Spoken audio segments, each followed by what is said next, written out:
நடிப்பு என்பது ஒரு பக்கம். ஆனால் மனிதநேயம், சமூகத்தில் செய்த உண்மையான சேவைகள், இவைதான் ஒரு மனிதனை முழுமையான மனிதனாக்கும். சிவாஜி கணேசன் அவர்கள் ஒரு நடிகராக மட்டுமல்ல, ஒரு நல்ல உள்ளம் கொண்ட மனிதராகவும், தன்னலமில்லா தர்ம வீரராகவும் வாழ்ந்தவர். இதோ அவருடைய மறைக்கப்பட்ட செயல்கள். அவர் செய்த செயல்கள் சிலரால் திட்டமிட்டு மறைக்கப்பட்டது. இவற்றைப் பற்றி இப்போது பார்ப்போம்.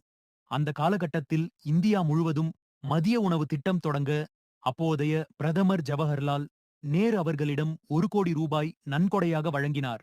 1961இல் தாம்பரத்தில் காசநோய் மருத்துவமனை கட்ட 1 லட்சம் ரூபாய் கொடுத்தார்.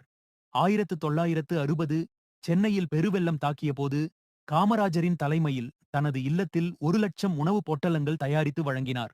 மேலும் 800 மூட்டை அரிசியும் தந்தார். 1965இல் இந்தியா பாகிஸ்தான் போர் நிகழ்ந்தபோது பிரதமர் லால் பகதூர் சாஸ்திரி அவர்களிடம் தனது மனைவி திருமதி கமலா அவர்களின் 400 பவுன் நகைகள் மற்றும் 100 பவுன் தங்க பேனா, மொத்தம் 500 சவரன் தங்கம் நன்கொடையாக கொடுத்தார்.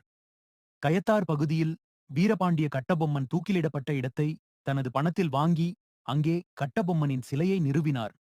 அது இன்று இணைய நினைவு சின்னமாக உள்ளது.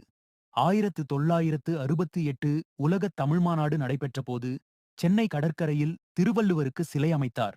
மேலும் மாநாட்டிற்கு ரூபாய் 5 லட்சம் நிதியாக வழங்கினார். தனது சொந்த நிலமான கோடம்பாக்கத்தை நலிந்த நடிகர் நடிகைகள் வீடு கட்ட இலவசமாக பயன்படுத்திக் கொள்ள அனுமதித்தார். நடிக்க பிறந்த தேவன் என்பது ஒரு பெயர் மட்டும் இல்ல, அது ஒரு பொறுப்பு. அதை கடைபிடித்தவர்தான் சிவாஜி கணேசன். அவரது சமூக பணி, மனிதநேயம் எப்போதும் தமிழர் பெருமையாகவே இருக்கும். நம்மாழ்வார் போல் வாழ்ந்த ஒரு மாமனிதருக்கு இதுவே உண்மையான மரியாதை. நான் ஆண்டவன்கிட்ட ஒரே ஒரு வரம் தான் கேட்டுட்டு இருக்கேன். ஒரே ஒரு வரம். அது என்ன தெரியுமா? என்ன சுற்றி இருக்கிற என் நண்பர்கள் எல்லாரும் நல்லா இருக்கணும். அதை பார்த்து நான் சந்தோஷப்படணும்.